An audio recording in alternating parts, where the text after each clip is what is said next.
Today we are going to discuss Newton's law of motion, inertia. Newton's first law of motion states the following. A body at rest tends to remain at rest. A body in motion tends to remain in motion at a constant velocity unless acted on by a net external force. At first glance, this law may seem to contradict your everyday experience. You have probably noticed that a moving object will usually slow down and stop unless some effort is made to keep it moving. The key to understanding why, for example, a sliding box slows down, is to first understand that a net external force acts on the box to make the box slow down. Without this net external force, the box would continue to slide at a constant velocity. What force acts on the box to slow it down? This force is called friction. Friction is an external force that acts opposite to the direction of motion. Think of friction as a resistance to motion that slows things down. A man pushes a box across a floor at constant velocity by applying a force of positive 50 newtons. The positive sign indicates that by convention, the direction of motion is to the right. What is the force of friction that opposes the motion? The force of friction must be negative 50 newtons. Why? According to Newton's first law of motion, any object moving at constant velocity has no net external force acting upon it, which means that the sum of the forces acting on the object must be zero.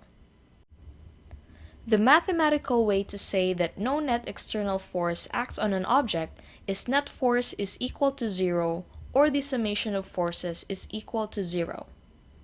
So if the man applies positive 50 newtons of force, then the force of friction must be negative 50 newtons for the two forces to add up to zero.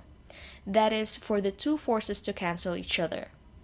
Whenever you encounter the phrase at constant velocity, Newton's first law tells you that the net external force is zero. The force of friction depends on two factors: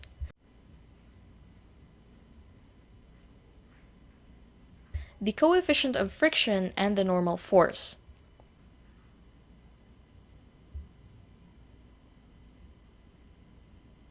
For any two surfaces that are in contact with one another, the coefficient of friction is a constant that depends on the nature of the surfaces. The normal force is the force exerted by a surface that pushes on an object in response to gravity pulling the object down.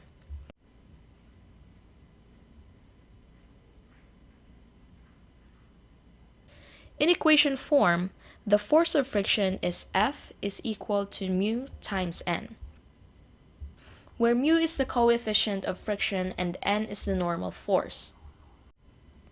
It is important to define the system at the beginning of a problem to figure out which forces are external and need to be considered, and which are internal and can be ignored.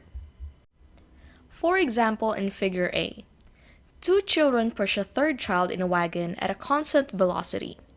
The system of interest is the wagon plus the small child as shown in Part B of the figure. The two children behind the wagon exert external forces on the system F1 and F2. Friction F acting at the axles of the wheels and at the surface where the wheels touch the ground. Two more external forces act on the system is the weight W of the system pulling down and the normal force N of the ground pushing up. Notice that the wagon is not accelerating vertically. So Newton's first law tells us that the normal force balances the weight. Because the wagon is moving forward at a constant velocity, the force of friction must have the same strength as the sum of the forces applied by the two children. Inertia is the tendency for an object at rest to remain at rest, or for a moving object to remain in motion in a straight line with constant speed. This key property of objects was first described by Galileo. Later, Newton incorporated the concept of inertia into his first law, which is often referred to as the law of inertia. As we know from experience, some objects have more inertia than others. For example, changing the motion of a large truck is more difficult than changing the motion of a toy truck. In fact, the inertia of an object is proportional to the mass of the object. Mass is a measure of the amount of matter in an object. The quantity or the amount of matter in an object is determined by the number of types of atoms the object contains. Unlike weight, which changes if the gravitational force changes, mass does not depend on gravity. The mass of an object is the same on Earth, in orbit, or on the surface of the Moon.